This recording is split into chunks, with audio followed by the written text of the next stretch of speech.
galera, beleza? Como é que vocês estão? Meus amigos, vídeo de hoje dividi aqui em 4 temas. Vamos começar falando sobre as ruas, sobre Bolsonaro, sobre o PL, sobre o pacotão da democracia, um pouquinho sobre a audiência que aconteceu ontem no Senado e mais umas besteirinhas. O segundo tema ainda tem correlação com o primeiro, porque vamos falar mais um pouco sobre a regulamentação da mídia, né? A censura do bem. E saíram ontem algumas matérias sobre o silêncio de Bolsonaro, que vale a pena prestar atenção, e também mais matérias sobre a inspiração europeia que a turminha da picanha está tendo na hora de criar, né, os seus projetos. Depois, vamos falar dos picanheiros pra valer. Sabe aquela história do Alckmin, que o Alckmin falou que não, esquece aí a volta do imposto sindical? Eu vou comentar um pouquinho, mostrar uma notícia que saiu ontem, mostrar quem o picanheiro aí vai estar se encontrando. Temos que também falar sobre algumas notícias no âmbito da economia que mostram o governo Bolsonaro e escancaram a parcialidade do consórcio, e também falar sobre as mentiras que a esquerda vem contando. Depois, vamos falar da PEC do rombo e algumas movimentações políticas, algumas inclusive bem interessantes, que dizem respeito ao PL, tanto movimentações que visam o Senado, a presidência do Senado, o Rogério Marinho, já estão até contando votos para saber se consegue ou não se eleger presidente do Senado, e também sobre comissões. Espero que dê tempo de comentar sobre tudo, que é muita coisa, mas vamos começar. Ontem eu fiquei surpreso, tanto que eu fiz questão de trazer hoje aqui imagens de 2 localidades. Rio de Janeiro, vocês podem ver aqui a imagem. Ó, isso aqui não é a continuação da imagem não, porque isso aqui são em 2 ângulos, né? Aqui você vendo o ângulo, olhando para a esquerda, aqui olhando para a direita.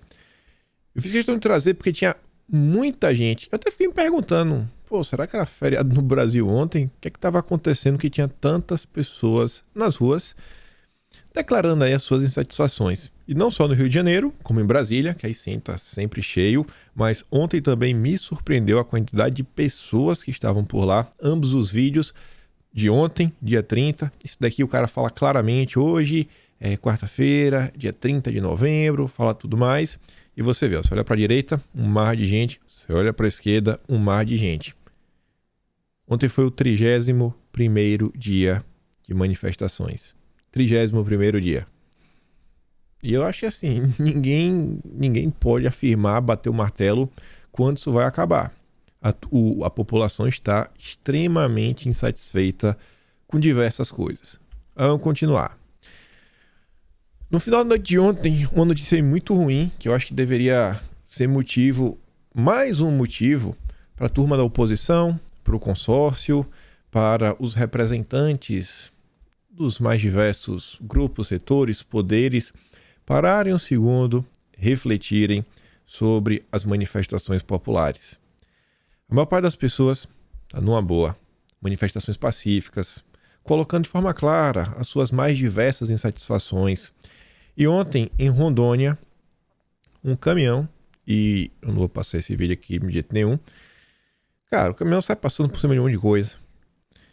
Graças a Deus aí, ninguém perdeu a vida, mas teve gente que foi parar no hospital com alguns problemas, e a Polícia Federal, Rodoviária Federal, depois conseguiu alcançar aí o motorista e deteve aí o cidadão. Olha o ponto que as coisas estão chegando. É assustador, você vê, sabe, o vídeo assim, o caminhão vem, ele passa, depois ele passa assim por trás, ele sai acelerando, sai levando tudo, o pessoal, meu Deus, meu Deus, meu Deus. Acho que isso daqui que é um grande problema. Isso daqui eu acho que realmente é um ato antidemocrático. É um ato criminoso, né, na verdade. Mas isso daqui não vai ganhar, né, nem um pouco os holofotes que ganham aquelas matérias que falam, olha, as pessoas que estão na rua são antidemocráticas, são golpistas, é isso, aquilo, outro, tudo mais, tititi, só atrapalha, ttt. O cara aqui vai falar um pouquinho, noticiou na CNN e vida que segue. Isso aqui não é importante. É importante quem o caminhão passou por cima foi um bolsominion. O sominho, então não tem problema. Não tem problema. A preocupação é quando a democracia está em risco. Ontem nós comentamos sobre o pacotão da democracia. E aí o pessoal foi atrás E além da matéria escrita, que saiu lá no G1, o pessoal também encontrou aqui, né, Globo News, dando destaque. E pessoal, o nome, quem tem boca fala o que quer.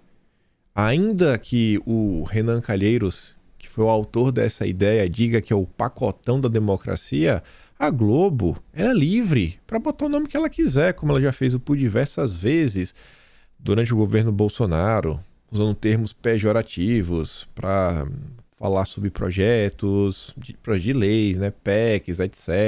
Então, a Globo resolveu seguir a linha do pacotão da democracia.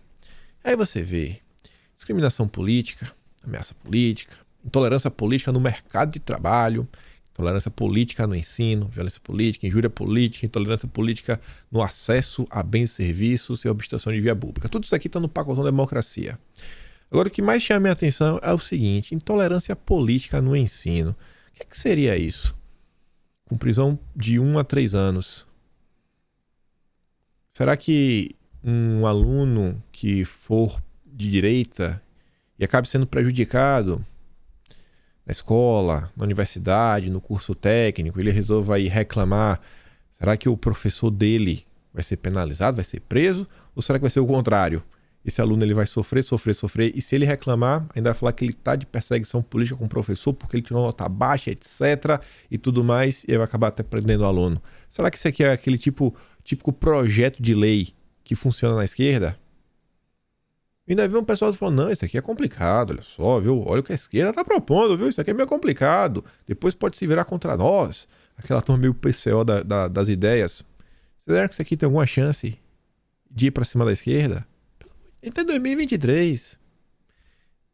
E a Globo está chamando do pacotão da democracia. A democracia está sempre em risco. Eu nunca vi uma coisa para estar mais em risco que a democracia. Sabe? Parece que você abre a porta, a democracia já sai assim, olhando para o lado e depois, cara, como que eu posso me colocar em risco de novo? A democracia, ela parece que ela precisa de adrenalina para continuar vivendo. E no pacotão da democracia do Renan Calheiros, ainda tem uma coisa que é interessante.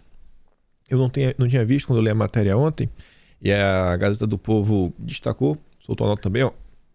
Renan propõe pacote contra a intolerância política e ganha apoio de Pacheco. Pacheco já está apoiando. E a PEC do Renan Calheiros, ela fortaleceria ainda mais o papel da Suprema Corte Brasileira, porque ela seria a única instância apta a processar e julgar os crimes contra o Estado Democrático de Direito. Atualmente, os processos sobre crimes com este teor só são analisados pela Suprema Corte quando o acusado tem foro privilegiado. Se não tem foro privilegiado, vai para a justiça comum. Só que a PEC do Renan, do pacotão da democracia, fala o seguinte, ó, a lógica de Renan é de que, se eles são os guardiões da Constituição, devem também zelar pela proteção do Estado Democrático de Direito. Vamos proteger a nossa democracia, as nossas instituições. Ontem tivemos aí a audiência do Senado. Teve muito, não dá para resumir. Tem recorte que eu falei assim, rapaz, esse recorte aqui... Ainda bem que essa audiência aconteceu no Senado. Esse recorte aqui em qualquer outro lugar, a confusão é grande. Quem assistiu sabe do que eu estou falando. Não é um único recorte, são vários recortes. Foram muitas coisas que hoje você falar em público requer no mínimo muita coragem. Tiveram alguns recortes que viralizaram bastante, como por exemplo a fala da Bárbara, quem acompanhou viu. A fala do Sebastião Coelho, desembargador. A fala do Gaia também, que deu uma circulada boa. Teve o Felipe Barros, deputado. Eu também vi a Dora Visto, que é o senador. Enfim, teve vários momentos marcantes. Teve... eu não vi assim... O vídeo até circulou, mas eu vi mais matérias sobre também o que o Ivan Sartori, também no âmbito judiciário, comentou. Ontem a coisa pegou. Pegou bastante mesmo. Eu recomendo que vocês vejam, é a maior parte do tempo. Mas se teve uma coisa que eu estava esperando para ver após essa audiência do Senado, que era a parte que mais me interessava, e eu acho que tem que ver também o que vai rolar ao longo do dia de hoje, porque eu espero que não seja apenas uma audiência. Foi uma audiência, falamos aqui e voltamos para casa. Eu acho que uma audiência dessa tem que ser utilizada e depois tentar fazer algum tipo de proveito, tentar partir para algum tipo de ação prática. Uma ação prática realmente tem que resolver algum tipo de problema. Uma coisa que eu achei interessante foi o seguinte: a audiência do Senado convidou o Simonetti, presidente da OAB, e a OAB, ela encaminhou um ofício, né, um pedido lá para o ministro, falando, por favor, a turma aqui está meio que se queixando, que às vezes eles podem não estar tendo acesso aos autos, né, às prerrogativas dos advogados. Talvez seja bacana se puder dar uma olhadinha aqui, dar uma mãozinha para a turma. Ela, né, Simonetti atende seccionais e reforça a defesa das prerrogativas dos advogados perante a Suprema Corte. Isso daí é um desdobramento não só da ação pública, a audiência pública do Senado de ontem, mas também com a pressão que as seccionais da OAB vinham fazendo. A gente chegou a comentar, acho que no início da semana passada, em torno de 10 seccionais da OAB fizeram um ofício conjunto pedindo, OAB, vamos entrar aí, vamos pedir, vamos tentar aqui falar sobre a questão dos advogados. Isso aqui meio que não está muito bom. Essa aqui, em termos de ações propositivas, pós-audiência, foi a única que eu vi até agora. Vamos ver ao longo do dia de hoje, acompanhar as redes, ver o que o pessoal vai falar.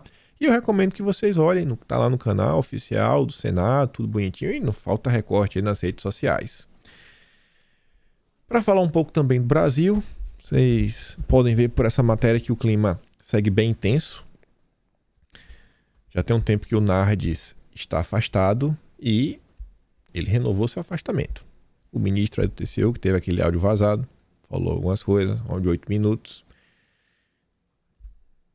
Não precisa nem explicar, né? Então o clima no Brasil segue realmente tenso, as pessoas acompanhando, muitas pessoas aflitas, e você não tem como tirar a razão delas, porque o cenário que está aí no horizonte, a depender dos acontecimentos, não é bom.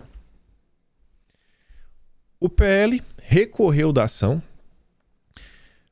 A maior parte das matérias, a única que eu vi que trouxe assim, o contraponto, não é o contraponto, né? Um detalhe interessante foi a CNN. O PL recorreu, né? Numa boa, falando, a gente não queria tumultuar nada. Estamos fazendo isso daqui porque era inclusive aquela questão que fala que os partidos, né, devem prestar atenção, devem verificar o que está acontecendo, tudo bonitinho, etc, tudo mais. Não pesa a mão na gente, não. Esquece essa multa. 23 milhões é pesado, entendemos. A gente não quer criar nenhum tipo de conflito ideológico. Está lá no pedido, na requisição feita pelo PL para o Tribunal Superior Eleitoral. E aí a Thais Arbex, eu não tive acesso à peça, não estava lendo a parte das matérias que saíram. Acho que ela foi pegar realmente a peça para dar uma lida. Isso sempre é o melhor, né? Você ir direto na fonte primária. E a turma do PL, a própria Thais Arbex, ela fala isso no recorte da CNN, falou o seguinte, que ela percebe que a turma já está meio que achando que dificilmente tem chances da punição, né, da multa ser totalmente deixada de lado. E aí eles propõem meio que uma alternativa. Fala o seguinte, não, beleza, então, se for, meio que penhorar, bloquear parte do fundo partidário do partido, vê aí, né, pediu que o bloqueio do fundo partidário seja limitado a 10% dos recursos recebidos mensalmente pela sigla. E aí vai pagando parcelado, né? Tem amor, beleza? Então, beleza. Então, vamos pagar parcelado? 10% aqui do que a gente tem direito? 10%. Vai demorar um pouquinho, mas está garantido. É quase um empréstimo consignado. E é o pedido do PL.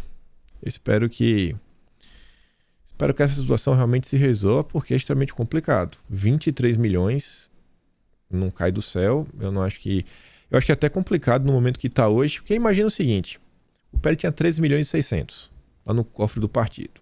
Em tese precisa, vamos arredondar, né? 9 milhões e meio. Aí vai lá, bate papo, tudo bem, papapá, tititi. Aí você, às vezes, eu conheço uma galera que talvez possa ajudar.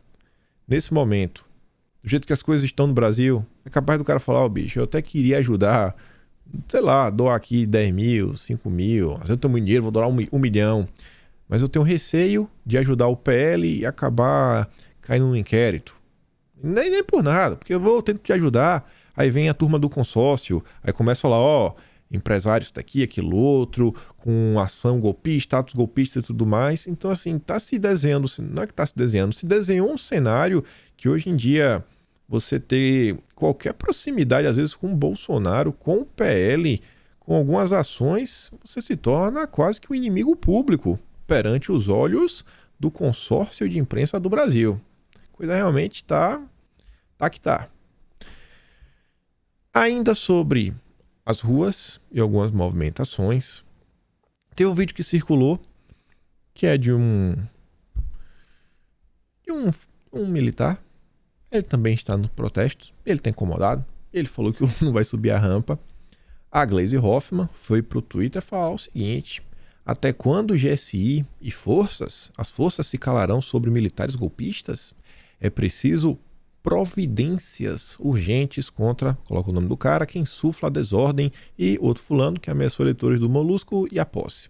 Devem ser afastados e punidos por crime contra a democracia. Isso aqui é até um recado, né? O que é que pode acontecer aí com as forças como um todo? Quem tiver aí muito espertinho, querendo botar as manguinhas para fora, caso a esquerda volte ao poder. E essa tensão, ela também pode ser notada.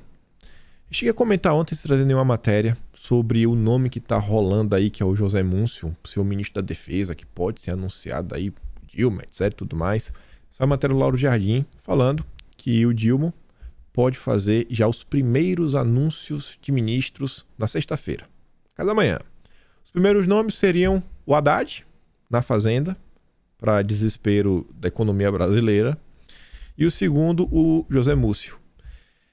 E aí o Lauro Jardim fala o seguinte: como qualquer montagem do quebra-cabeças, que é o ministério, a data pode ser adiada, mas essa é a intenção de Lula.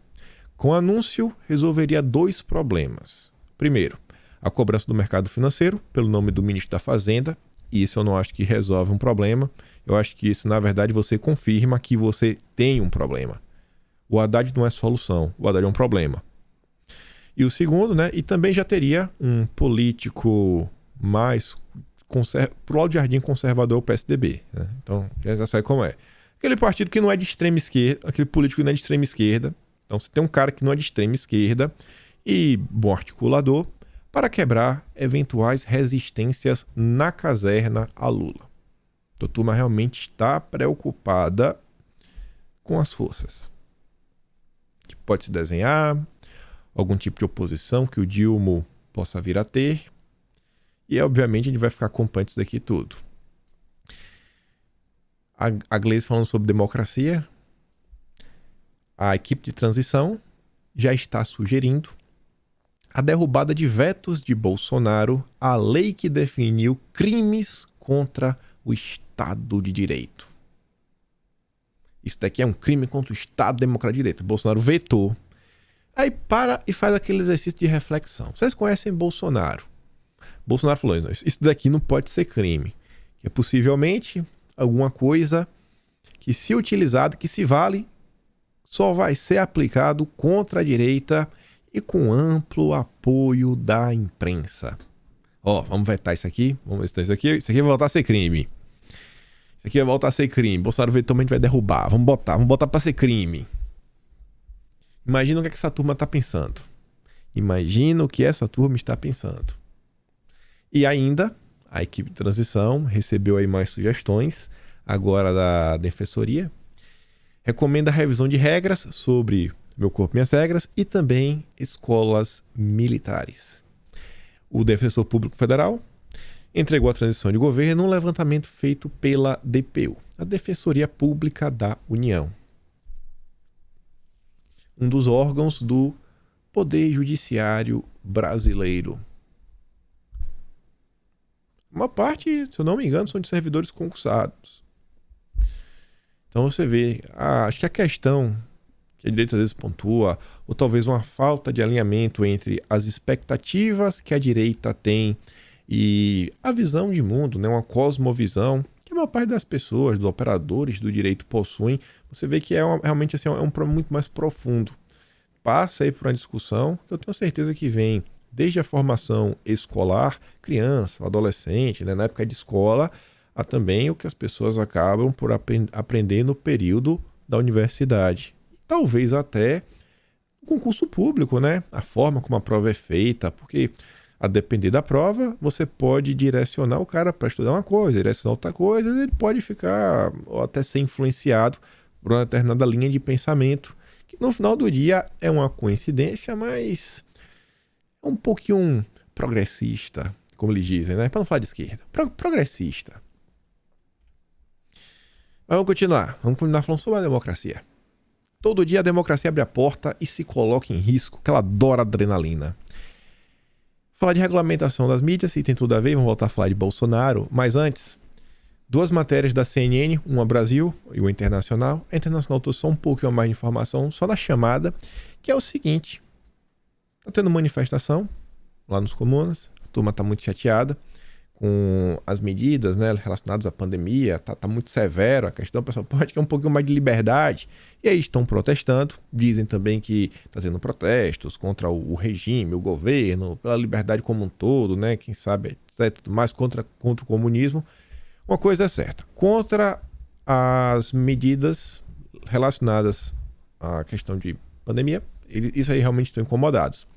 E aí o governo de lá, muito sabichão, vai agora punir quem curtir posts nas redes sociais sobre os protestos. Você curtiu o post? Esteja preso. Esteja preso. A CNN Internacional comenta um pouco mais. Os usuários da internet, em breve, serão responsabilizados por curtir postagens consideradas ilegais ou prejudiciais, provocando temores de que a segunda maior economia do mundo planeje controlar as mídias sociais como nunca antes. Rapidinho, essa ideia virá para o Brasil, porque a gente sabe como as coisas funcionam. O Brasil, rede social, punição, jamais vai ficar atrás. Jamais. O Brasil é professor, jamais aluno. E aqui você vê, tem 2 palavras que chamam minha atenção. E coisa que a gente fala, né, que é o seguinte: postagens que são consideradas prejudiciais. O que é prejudicial? Quem é que define o que é prejudicial ou não? Normalmente é um campo extremamente subjetivo. Extremamente subjetivo. O ilegal, ele é menos subjetivo. Mas aí que você vê uma coisa. Usar essa palavrinha, isso aqui é ilegal. Isso aqui é ilegal, ilegal, ilegal, ilegal.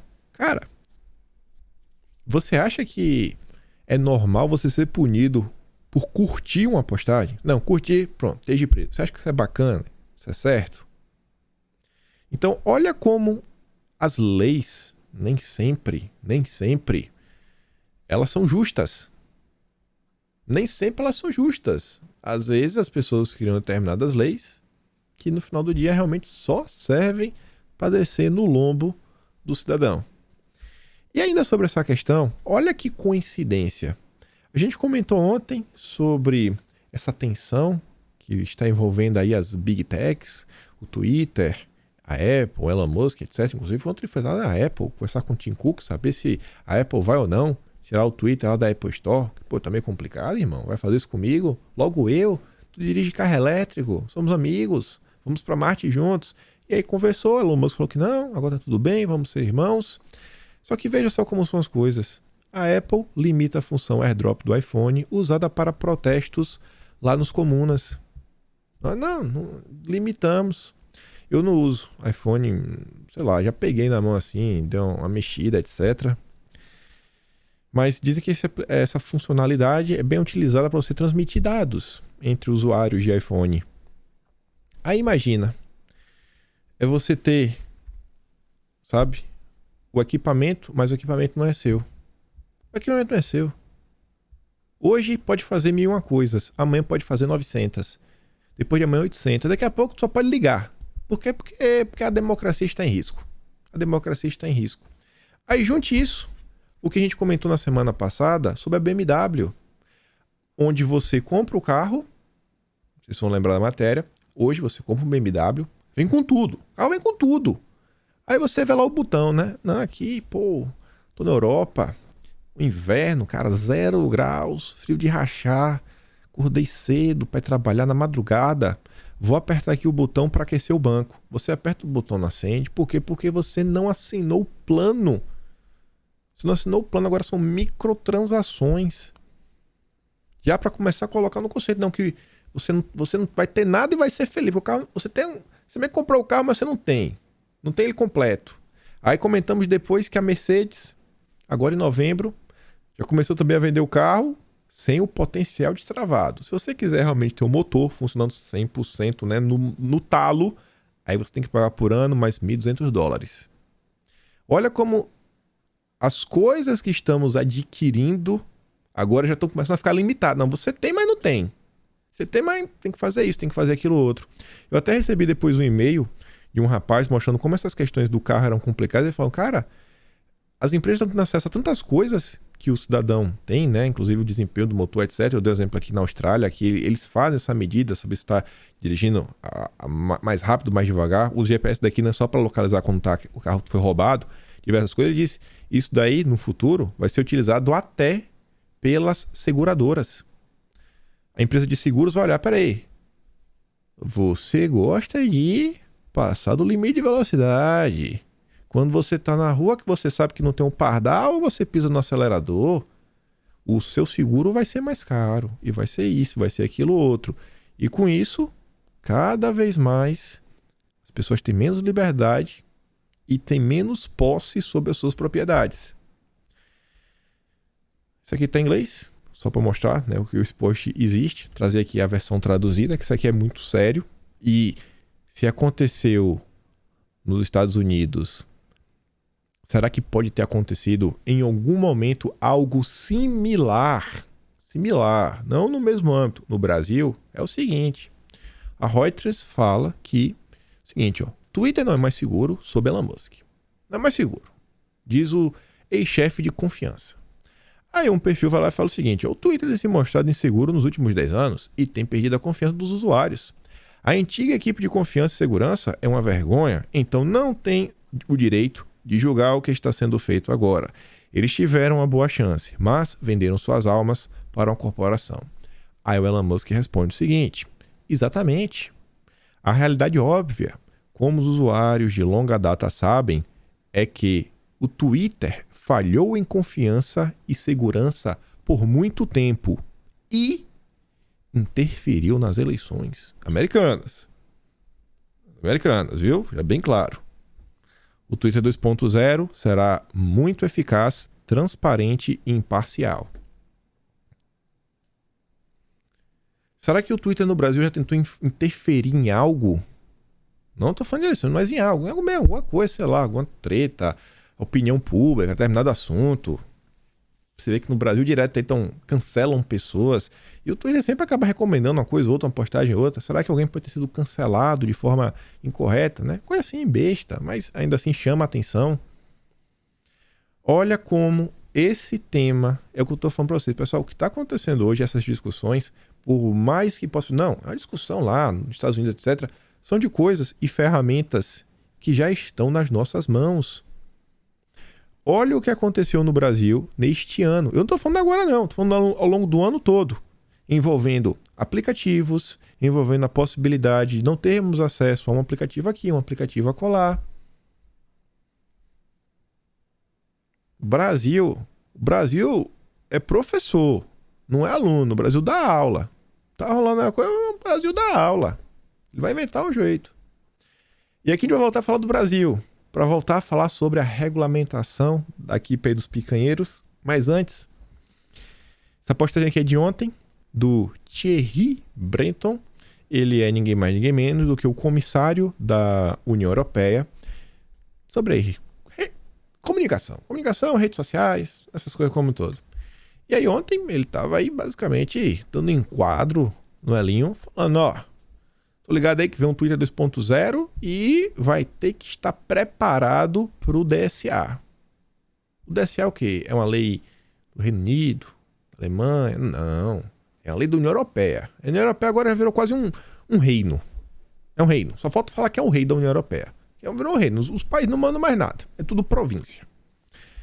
Ainda há muito trabalho pela frente, já que o Twitter terá que implementar políticas de usuário transparentes, reforçar significativamente a moderação de conteúdo,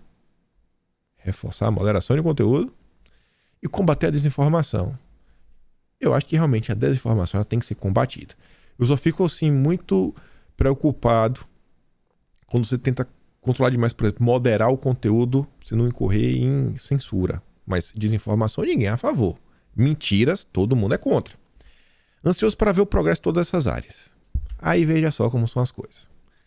Mais informações, ontem lá na Folha de São Paulo, trouxeram aí novidades sobre a questão aí dos picanheiros. Transição propõe secretaria para regular a internet e legislação semelhante à europeia. Falamos aqui da DSA. Aí você vai ler a matéria. Tá ali embaixo já. Lei dos Serviços Digitais. DSA na sigla em inglês. Primeiro parágrafo. Mas fala o seguinte. Nesse período, o grupo também propõe a apresentação ao Congresso de um projeto de regulação da internet semelhante às leis aprovadas na União Europeia. Abre aspas. Não existe órgão no governo federal que esteja encarregado de combater violações digitais. E o Brasil não tem lei para isso. Vimos agora, com a eleição, que a desinformação é uma ameaça concreta à democracia e que o Brasil não tem instrumentos suficientes para enfrentar o problema. Olha a motivação dos picanheiros. Os picanheiros estão te falando que o Brasil, assim, notoriamente tem um problema que ficou claro durante as eleições. A desinformação não é a do Janones, não. A do Janones é do bem. O Janones só estava combatendo o mal com o mal. E precisamos de mais instrumentos para combater a desinformação. Aí fala, o DSA, que foi aprovado no Conselho Europeu, deve estar valendo até o início de 2024, obriga as plataformas de internet a divulgar quantos posts removeram da rede, da transparência às suas decisões sobre essa remoção e sobre as equipes de moderação. Em ponto polêmico, obriga as plataformas a fazer avaliação de risco sobre conteúdos que ameaçam direitos fundamentais, como o discurso de ódio, e adotar medidas de mitigação. E aí que entra um ponto. Você fazer um discurso a favor que a vida começa na concepção, isso vai contra o direito fundamental ou não? Isso vai contra o direito fundamental ou não? Você fala, não, eu acredito nisso. Isso é discurso de ódio ou não? Eu não sei. Eu realmente tenho essa dúvida. Eu acho que a turma da esquerda ela é meio confusa. Ponto polêmico. Imagina, a Folha de São Paulo estava com um ponto polêmico. Isso está lá fora.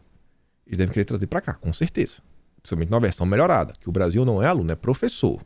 Nesse tema, Brasil é professor. Depois, eu repeti o que eu sempre falo. Depois a turma não entende porque a população segue na rua extremamente satisfeita com o Brasil. Com a possibilidade de ter a esquerda de volta no poder. Depois a turma não entende, não, é demais, né? Esses bolsominions aí, etc. Aí veja, falando de Big Techs, eu falei, cara, tudo tá rolando, tem tudo a ver com o Brasil. Carlos Bolsonaro ontem, 8h30 da noite, falou o seguinte, lá no Twitter, né? Pronto, agora a porcaria do Facebook está atribuindo postagem falsa no perfil do presidente. Sabe aquele rótulozinho assim embaixo, né? Essa imagem falsa? Bolsonaro. Uma simples imagem do mesmo, sem qualquer comentário. Só postou a imagem. Imagem pura. Tá lá. É falso. E por que é falso? Alegando que a foto não foi tirada no dia da publicação. Pronto. É inacreditável? Não. São as Big Techs no Brasil. Aqui tá o exemplo. Tá ali. Entenda. Capaz de ser até do Matheus Leitão. Informação falsa. A mesma informação foi checada por verificadores de fatos independentes e outra publicação. Aí coloca lá. É a imagem que a gente trouxe no vídeo ontem, que é Bolsonaro sentado assim, olhando por nada, sei lá no STJ. Só isso. Nada demais. Não tem um único texto, nada. É uma foto de Bolsonaro. E só. E Zé Fini. A democracia está em risco. A democracia está em risco. Meu Deus. Aí se fala em regulamentação das redes. Isso daqui que tinha que ser questionado. Mas vem cá, cara. Como é que o algoritmo de vocês funciona? Como é que vocês determinam isso? Cara, é umas coisas que não tem nada a ver uma coisa com a outra. É uma coisa que não tem nada a ver uma coisa com a outra. Aí você vê, enquanto o Facebook tá procurando cabelo em sapo, o Twitter anunciou que não vai ficar colocando rótulo na questão da pandemia. Que seria algo realmente muito maior. Não vamos colocar. Já foi. Discute aí. Não vamos ficar mais derrubando conta sobre isso, etc. E vida que segue. Já tá rolando no Brasil. E ainda, a turma da imprensa é demais. Duas matérias que eu vejo que elas complementam, que essa daqui é a próxima. Madeleine Laxo, amiga do Luciano Nayan. Cara, e o pior é que agora que vem uma coisa na minha cabeça, que eu não tinha prestado atenção quando eu li ambas as matérias. Agora faz muito sentido.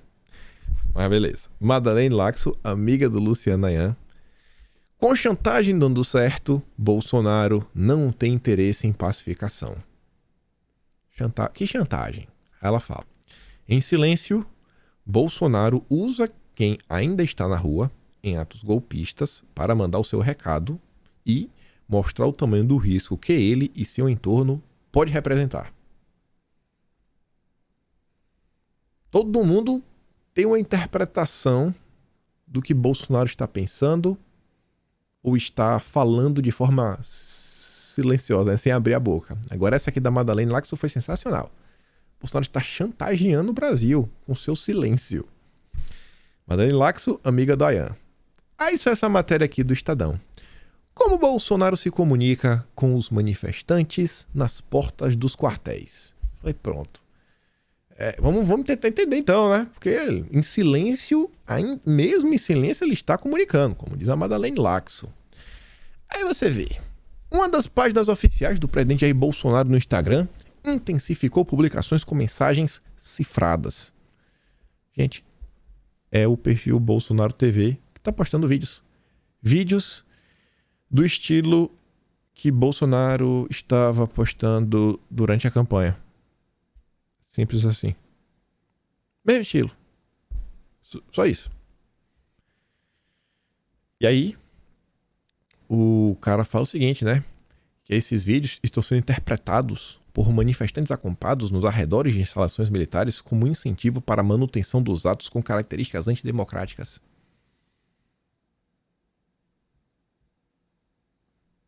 É assim que Bolsonaro está se comunicando em silêncio. Rapaz, se o cara fala alguma coisa, ele tá errado. Se ele não fala, ele tá errado também. Aí se ele posta coisa na internet, também tá errado de qualquer jeito. E se postar foto da informação falsa? As reações de bolsonaristas indicam que a página alternativa de Bolsonaro está consolidada como uma referência para apoiadores extremistas. Sobretudo depois que o presidente deixou de fazer publicações nos canais oficiais mantidos no Twitter, no Facebook e no YouTube. Aí que vem um ponto que eu não tinha prestado atenção. Para Michele Prado, pesquisadora e especialista em temas ligados ao extremismo e ao radicalismo, o comportamento da página flerta com o terrorismo ao ter um potencial alto de extremismo violento. A galera viaja ou não. E sabe o que tem interessante que eu lembrei agora? Quando eu primeiro vi essa matéria do Estadão, aí eu falei, rapaz, ressuscitaram a Michele Prado. Michele Prado é uma figura que, sei lá, eu não ouvia falar dela desde 2019. A Michele Prado era da turma do Luciano Nayan. Eu falei, pô, que interessante. Ele desapareceu, né? Perdeu relevância, etc, tudo mais. E aí depois eu tô falando, cara, aí vem a matéria da Madeleine Laxo, também amiga do Ayan, você vê, uma matéria até conversa com a outra, né? Uma coisa assim, que eu realmente acho que até coincidência isso. Mas você vê como essa turminha pensa de forma bem similar. Olha o cenário que se desenha no Brasil, né? Redes sociais e tudo mais. Imagina, olha o que estão falando sem Bolsonaro falar nada. Sem falar nada, Bolsonaro está sendo um problema, já estão quase pedindo a derrubada dos perfis dele. Por estar em silêncio, temos que derrubar o perfil de Bolsonaro para resolver. Mas o cara está em silêncio. O cara tá em silêncio, vai mudar o quê? Tudo bem. Mas não para por aí. Comentamos ontem sobre a turma da MST, mandando cartinha, etc, tudo mais, que já chama atenção, né? Qualquer tipo de cartinha, qualquer tipo de aceno. Aí eu passei, apareceu na minha timeline do Twitter essa postagem aqui da Carta Capital. As sugestões do MST ao novo governo Lula. Eu falei, pô, eu vi que tinha uma carta, né? Mas qual foi as sugestões? Aí eu vi ali embaixo, ó, o movimento publicou carta direcionada ao povo brasileiro com demandas que serão levadas ao presidente eleito. Aí eu falei, bicho, eu sempre falo que o bom é ir na fonte primária. Eu tinha visto só aquela matéria da Folha de São Paulo. Vamos dar uma olhada nessa carta. É uma carta de 2 páginas. O arquivo são 3, porque primeiro tem uma foto, que é a capa. Na própria Carta Capital tem a carta completa. Aí a última página é uma página, é meia página basicamente. E essa aqui é a página 2, que seria a página 1.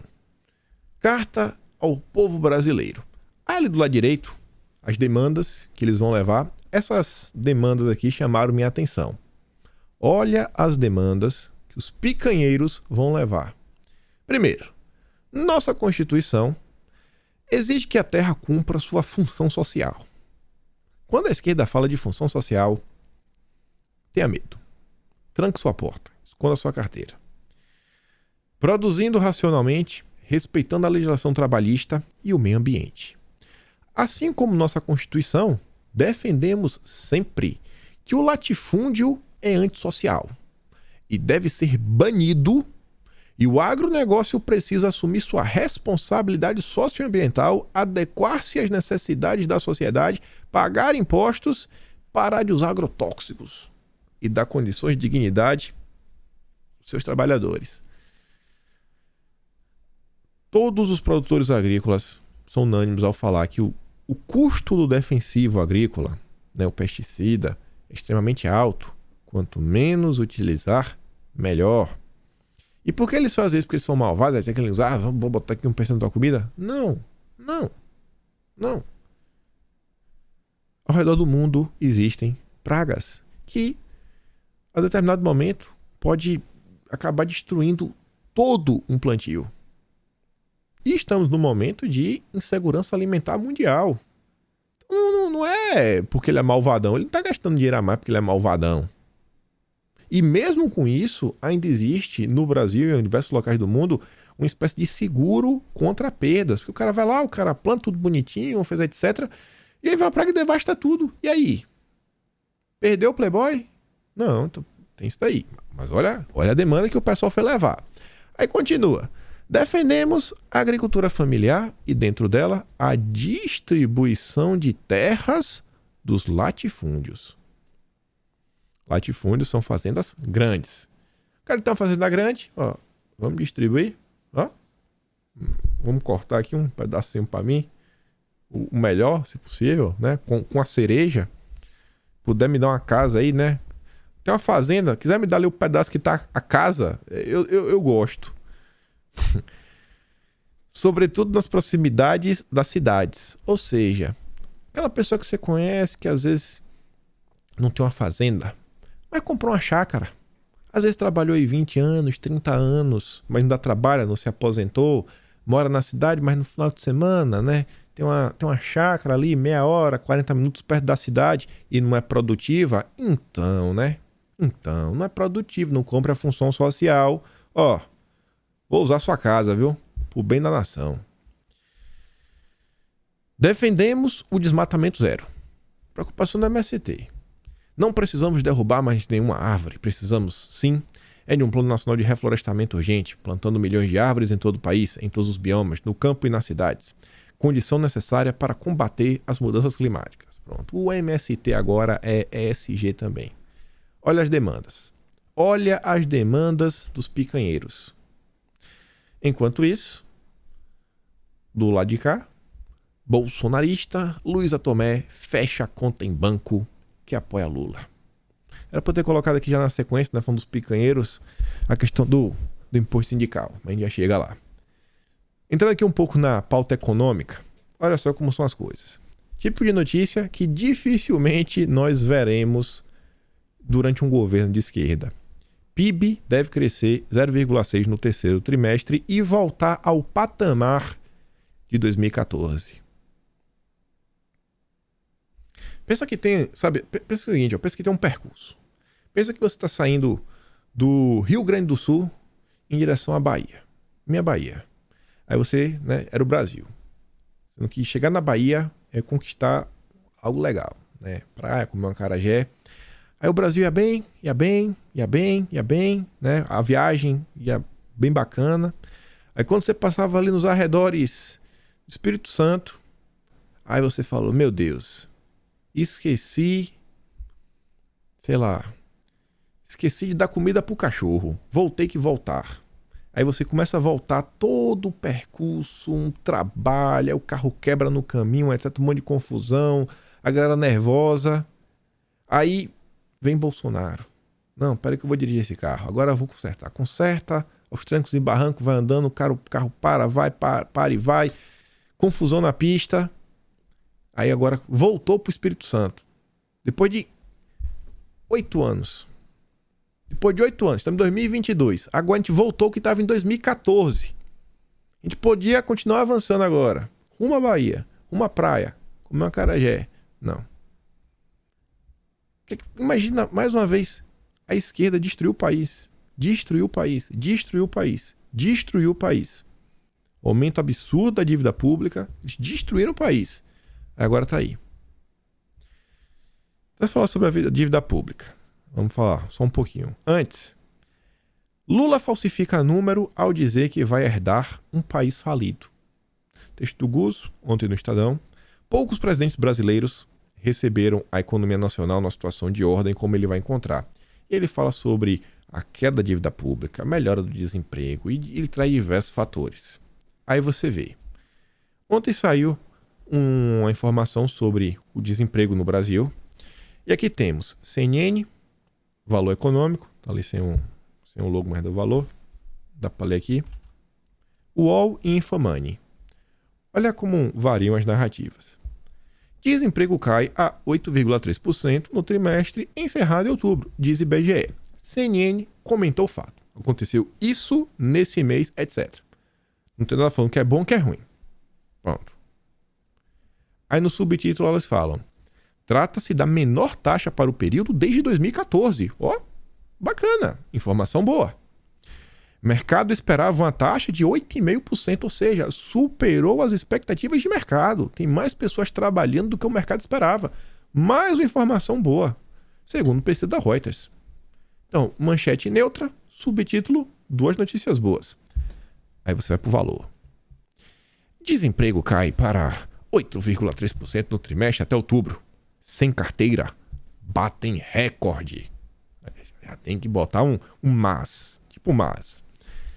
Taxa de desemprego é menor para um trimestre encerrado em outubro desde 2014, segundo pesquisa do IBGE. Aí no subtítulo coloca uma informação bacana, mas não fala, por exemplo, que superou as expectativas do mercado. Já você vai para o UOL.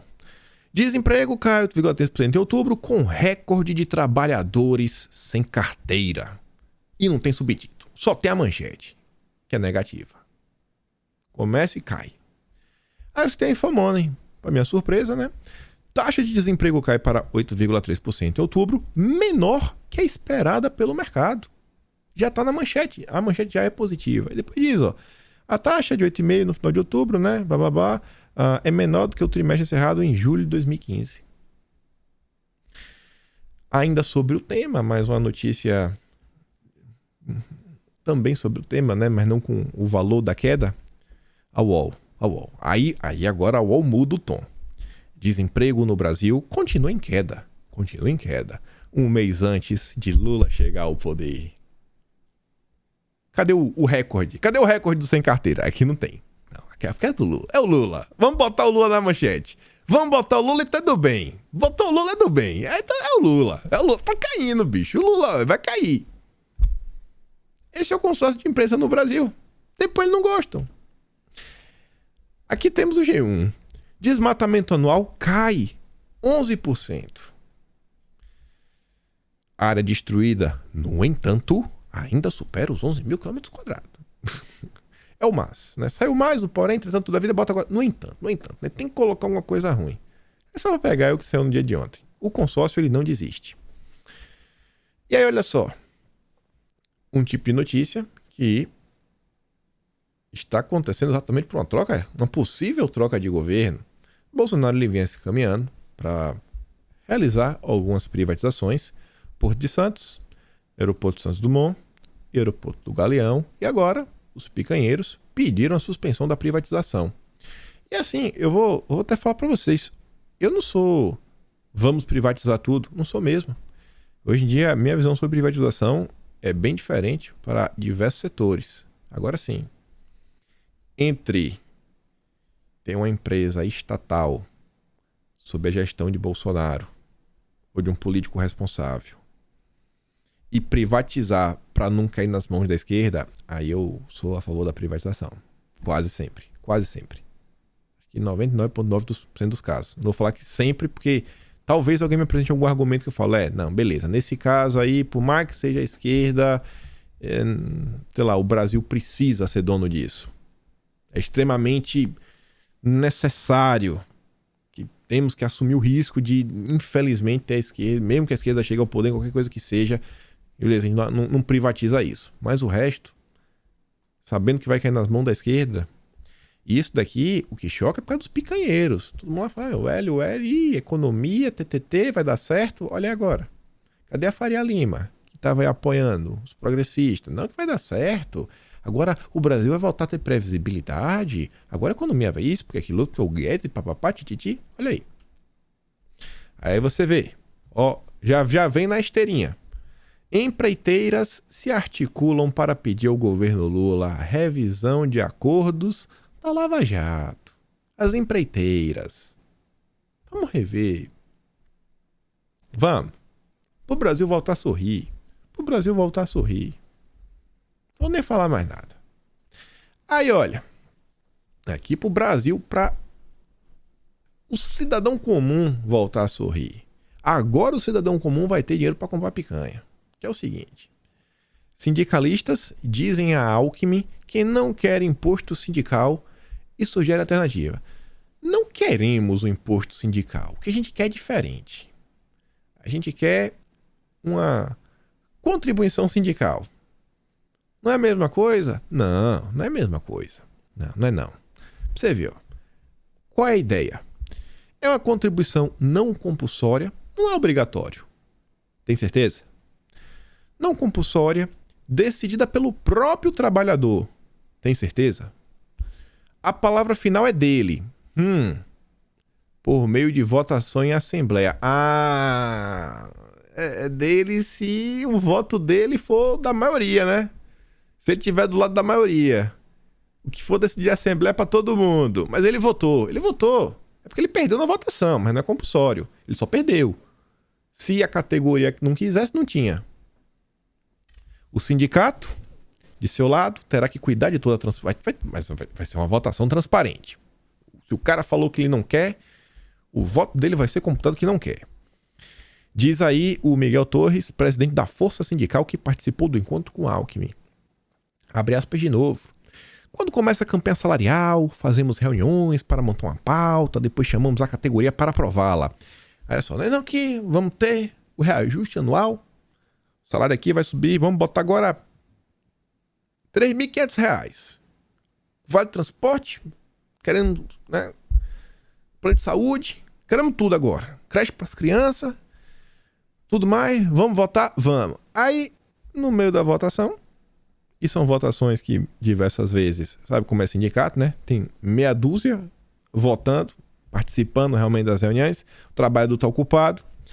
Dentro dela, perguntaríamos então se haveria contribuição ou não e qual o percentual. Dentro do sindicato, só tem sindicalista. E aí, pessoal? Vamos botar uma contribuição? Vamos. De quanto? 3%. Pô, 3%? Tem certeza? O peão lá atrás, na época do imposto obrigatório, era um dia de trabalho. O peão trabalha mais de 200 dias. Vamos botar 200 dias. Nada aí no ano, quando o cara olhava no salário no final, bicho, era 0,5%. Você pegava, né, a contribuição, cara, é 0,5%. Um dia de trabalho é 0,5% do salário do cara no ano. Vai botar 3%? O imposto vai ser 6 vezes maior do que era no passado. Votação. Todo mundo vai votar? Todo mundo sim, beleza? E ó, vai ser transparente, ó. Iríamos negociando com a categoria para ver se avança ou não. Tudo com transparência, com divulgação e tudo mais. Mas se o sindicato decidir, tá decidido. É a volta da força, sabe, das comissões coletivas para tomar decisões em prol do trabalhador.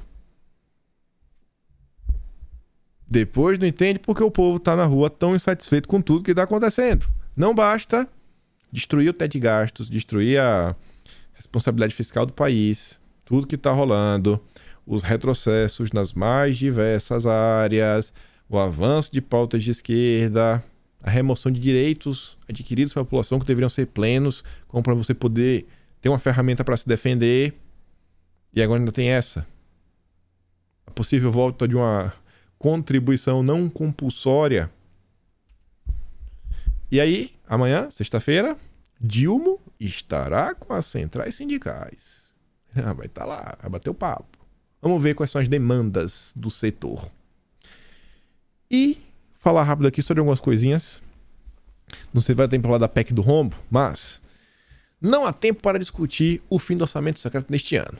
Isso aqui foi dia 29. No caso, anteontem. Aí ontem, PT não se opõe ao orçamento secreto em votação de comissão no Congresso. Passaram toda a eleição que não, que é orçamento secreto, que é isso, que é aquilo outro, que é corrupção, que é tudo mais, bababá, tititi. Uai. O PT não se manifestou. Os deputados do PT presentes na sessão, Enio Verri, Rui Falcão, Leonardo Monteiro, Valdenor Pereira, Nilton Tatu e Paulo Guedes, até o Paulo Guedes pirata, né? Não se manifestaram no momento da votação. Quem diria, viu? Quem diria? Picanheiros. Aí sobre a PEC do rombo, lá vem o Pacheco. Já enviou para a CCJ, sugere votação na próxima semana. E tá maior confusão. Ontem saiu mais um texto no Antagonista explicando o problema, como vai abrir um rombo nas contas públicas, aumentando um déficit de forma assim absurda, e já no primeiro ano é complicado. E o estudo, né, foi feito uma nota técnica especializada mostrando, ó, que a depender do rumo das coisas, no primeiro ano pode ser ruim. Agora, a partir do terceiro ano pode ser um caos total, porque tem muita coisa que influencia. Primeiro, quanto dinheiro o Brasil vai ficar arrecadando? Quanto dinheiro o Brasil vai arrecadar? Se a gente estiver passando por algum problema do mundo, tiver uma queda de arrecadação, a economia começar a desacelerar, meu amigo, o rombo vai ser cada vez maior. Tem gente falando na possibilidade de que em 4 anos a dívida do Brasil bata 100%. 100%.